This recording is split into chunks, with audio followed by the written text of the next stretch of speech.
it's impacting our families, it's impacting the lives of our husbands being put at risk every single day. So I've invited the families today to join me here in front of police headquarters to share their message, and I will plan on booking a follow-up meeting with you to present those findings. Absolutely. I certainly would like to have the opportunity in the right environment. Right now, this is more of a media thing than anything else, but to have that sit down and give you a comprehensive understanding of where we're going, why we're going there.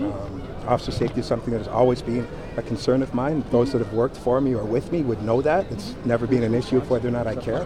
I always have and I always will care. But on the other end, it is important that as we go forward with modernizing our police service, there's so many things that we have to do. With respect to hiring, that's one thing, which is why we started the hiring process in October, and we'll continue to hire. Strategic hiring is something that is critical in today's environment. The police officers are doing a lot of things that they shouldn't be doing, and that is something that we need to move towards, as well as looking at what we can do to reduce the calls. And then right now, looking at our existing resources, what we have, and can we deploy them better. So if I gave you an example, do I need as many officers at 6 o'clock in the morning as I do at 2 o'clock in the morning? The answer is no. When you look at our shift schedule, that hasn't changed in 35 years, and look at the pressures today, the unfortunate thing is, as chief, I have no control over the shift scheduling. That's between the association and the board. I know they've been sitting together for years on this.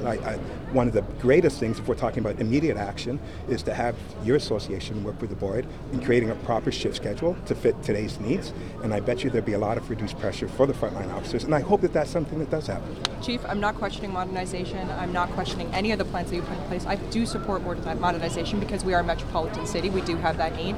I'm here today because my husband's life is at risk every time he goes to work. I see the state he comes home in every day. I see the state he goes into work. If you're telling me that that's not an officer safety concern, if that's not a public safety concern, I'm not sure who you're listening to. And that's why we're here today, sir. That's why we're gathering here as families to tell you how big of an impact that is having. It is a risk, and I do apologize for it being under these circumstances that we're meeting, but it's better that we have media and families joining versus being unfortunate circumstances happening. So that's why I'm here today, sir. I'm trying to avoid unfortunate circumstances. That's great, and I'm always concerned about officer safety. And if you look at our numbers, I clearly show that and prove that through the numbers as well. I think that opportunity of having that conversation with you to show you exactly what's going on and exactly what resources we have put on the front line, with the resources that we are going to continue to put on the front line because we are listening. The fact that I've gone to every single station and spoke with every single station, civilian and sworn, explained what is going on and the direction we're moving in. It's been a frustrating year because of all of the implementation piece, but now in the action mode, we are now starting to push things out there that are tangible, connected officers, deployment of districts, realigning our resources a lot better, and that's when we can have that conversation so you can see exactly what we're doing and why we're doing it. I look forward to that conversation, but again, Chief, as part of that conversation, I need to know how that's going to change today. I need to know how I can go to sleep every single night knowing that he's as safe as humanly possible. That's not happening today. I do not feel safe.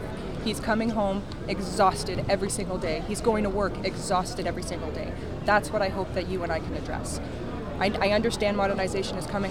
I respect that you have a plan. I know that it's coming, but what I need to see is change today, and that's what every family here needs to see. So I take this as a very good first sign, and I look forward to having that conversation. Perfect. Okay. Thank you very much. Thank you. Okay. Take care. Chief, can we get a quick word with you?